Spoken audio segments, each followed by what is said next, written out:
Bienvenidos a su canal de YouTube Español en Casa. Hoy vamos a ir a la tercera parte de los videos que he destinado a hacer el análisis de las figuras literarias. Entonces vamos a comenzar con la paradoja. La paradoja, como indica su nombre, no es más que usar dos ideas que se contraponen, o sea, que en realidad significan lo contrario para construir así una figura literaria. Un ejemplo de paradoja es esta que les voy a dar. Vivo sin vivir en mí y tan alta vida espero que muero porque no muero. Si ustedes se fijan aquí, el escritor está contraponiendo la vida con la muerte y además dice algo extraño. Vivo sin vivir en mí. ¿Puedo vivir sin vivir en mí? Al final cada uno vive en uno mismo, ¿no? Entonces lo que está haciendo aquí el escritor es utilizar una paradoja, algo que nos suena extraño, que no tiene mucha lógica, pero que sí tiene una gran belleza literaria. Cuando dice también que muero porque no muero, ¿en qué quedamos? ¿O mueres o no mueres? Bueno, tienes que decidirte. Entonces, ¿qué está haciendo aquí el escritor? Está usando dos ideas muy contrarias y además, más implícito dentro de esta estrofa hay una paradoja todavía mayor y es la vida contrapuesta con la muerte.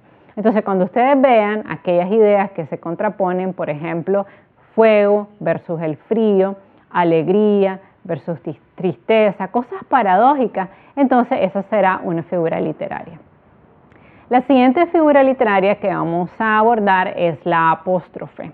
Es la invocación dirigida a una persona o cosa personificada, es decir, es cuando el escritor le hace preguntas, prácticamente se dirige a las cosas como si éstas fueran personas. Por ejemplo, agua, ¿a dónde vas?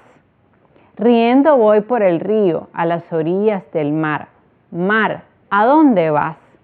Vida, no me seas molesta. Mira que solo me resta, para ganarte, perderte. Entonces, en todos estos casos, si ustedes se fijan, hay como una invocación hacia algo que no es una persona. En este caso es el mar, en este caso es el río. Entonces, eso es una figura literaria que se conoce como apóstrofe. No es muy común, pero sí existe. La siguiente figura literaria de la cual vamos a hablar es la aliteración, y esta sí es muy común. La aliteración no es más que los mismos sonidos vocálicos y consonánticos repetidos dentro de un mismo verso o en diferentes versos. En otras palabras, en esta figura lo que hacemos es repetir sonidos silábicos.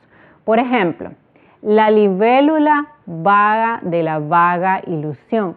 Si ustedes se fijan aquí, Rubén Darío está repitiendo la consonante L con diferentes vocales. La, li, vélula, ahí tenemos lu y la, y después en ilusión tenemos lu.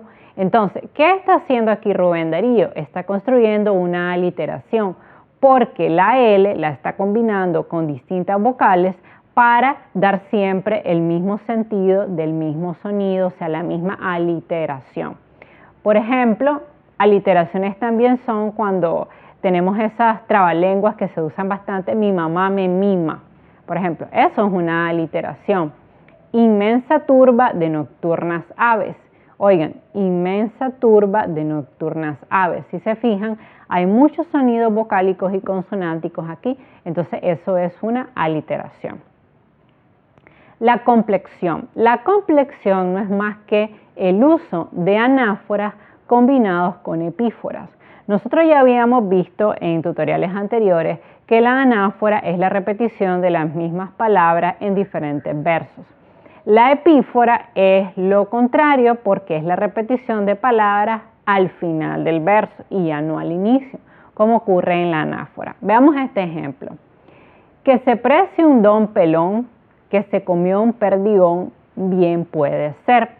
Más que la biznaga honrada no diga que fue salada, no puede ser. Que anochezca un hombre viejo y que amanezca bermejo, bien puede ser. Más que a creer no se estreche, que es milagro y no escabeche, no puede ser. Entonces, ¿qué es lo que estamos repitiendo? Que y que, cuando decimos que se precie, que anochezca, ahí nosotros estamos construyendo una anáfora. También hay una anáfora cuando decimos más que la biznaga y más que a creer, porque más que es la repetición de las mismas palabras al inicio de distintos versos. Pero además de eso tenemos epíforas, porque si se fijan, el primer verso termina en bien puede ser, luego tiene no puede ser, luego tiene bien puede ser y luego tiene no puede ser, como están viendo ahora en este momento en la imagen. Entonces, si se fijan aquí, hay una doble repetición. Hay repetición al inicio de los versos con las mismas palabras, pero también hay repetición de las palabras al final de los versos. Esa combinación de anáforas con epíforas se le conoce como complexión y es una figura bastante compleja. Bueno, ahora vamos a abordar otra figura literaria que es muy común en el lenguaje cotidiano, que es la metonimia. La metonimia no es más que sustituir una parte por el todo. Por ejemplo, cuando vamos a una venta y compramos detergente, pero no decimos detergente y decimos dame Ace, una bolsita de Ace, eso es una metonimia, porque en realidad nos estamos refiriendo a un detergente. O por ejemplo, cuando decimos tocaron Beethoven toda la noche, ¿realmente tocaron a Beethoven, al músico? No, tocaron obras de Beethoven. Pero como estamos usando una metonimia, solo decimos tocaron Beethoven y ya todo el mundo entiende que se está refiriendo a que tocaron piezas compuestas por Beethoven.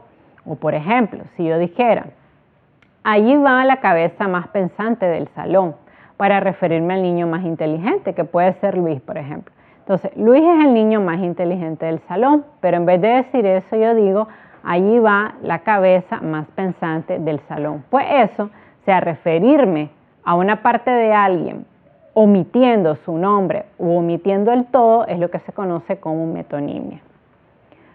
La siguiente figura literaria que también es muy importante es la sinestesia. La sinestesia no es más que la capacidad de un poema de hacer que el lector experimente sensaciones vinculadas con sus sentidos. A través de ejemplo lo vamos a entender muy bien. Suave como un silbido de verano. Si ustedes se fijan aquí hay una sinestesia porque estamos aludiendo al silbido que se oye con los oídos y a suave, que es algo que se percibe con el tacto. Entonces aquí el escritor está aludiendo, está apelando a los sentidos del lector para producir un impacto en él. O por ejemplo, escucho con los ojos de los muertos. Vean, escucho, yo estoy apelando al sentido del oído, pero también cuando digo con los ojos de los muertos, estoy apelando al sentido de la vista. Eso es una sinestesia.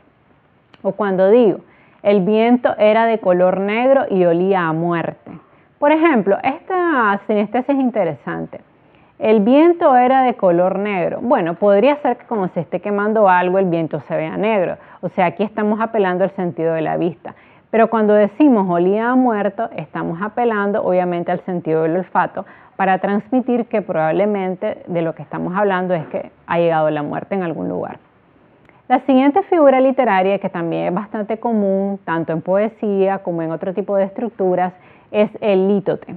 El lítote no es más que la negación de lo que se quiere afirmar. Entonces, por ejemplo, cuando yo digo, disculpa, pero creo que no estás en lo cierto. Aquí, ¿cuál hubiera sido la estructura adecuada? Disculpa, pero creo que estás equivocado. Pero como se está construyendo una lítote, entonces lo estamos diciendo en sentido inverso. O por ejemplo, no pasa nada, tampoco es tan grave. Lo correcto hubiera sido no pasa nada porque no es para tanto. Pero como estoy usando la estructura de la lítote, entonces aquí estoy construyéndolo de manera diferente. No pasa nada y tampoco es tan grave. O por ejemplo, no es la persona más limpia que conozco. Estoy tratando de ser educada y no decir que la persona está sucia. Eso es una lítote, o sea, también es un poco como tratar que el mensaje no golpee a la otra persona, como suavizándolo. O por ejemplo, ¿y te parece poco lo que estás haciendo?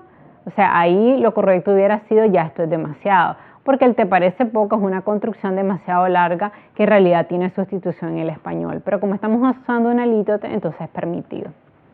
La otra figura literaria que se usa mucho en poesía es la imagen. La imagen consiste en frases, palabras que construyen imágenes mentales en el lector. Las imágenes que se construyen en la poesía ayudan a que el lector sienta, perciba los sentimientos. Por ejemplo, la lengua es la navaja de las mujeres. Si se fijan, esto es una imagen, porque inmediatamente cuando lo leemos, la lengua es la navaja de las mujeres, te apuesto que estás pensando en una lengua, en una navaja y en mujeres. Pues bien, eso es construir una imagen, o sea, usar palabras tan gráficas que el lector se las imagine. O por ejemplo, cuando yo digo, dentro del olmo sonaba la serpentina tijera de la cigarra cantora. O cuando digo, nuestra vida es un libro limitado. Todas estas son imágenes porque construyen en la persona que lo está leyendo ideas. Bueno, y la última figura literaria que vamos a abordar en este video va a ser la interrogación retórica. La interrogación retórica es la pregunta de la que no se espera ninguna respuesta, porque precisamente por eso se llama pregunta retórica. Por ejemplo, cuando yo digo, ¿por qué este inquieto y abrasador deseo? ¿Está esperando el autor que alguien venga y le diga por qué ese deseo es abrasador? No, a eso se le llama interrogación retórica, es decir, es cuando yo lanzo una pregunta, pero realmente no estoy esperando ninguna respuesta ni de parte del lector ni de parte de nadie. A eso se le llama interrogación retórica.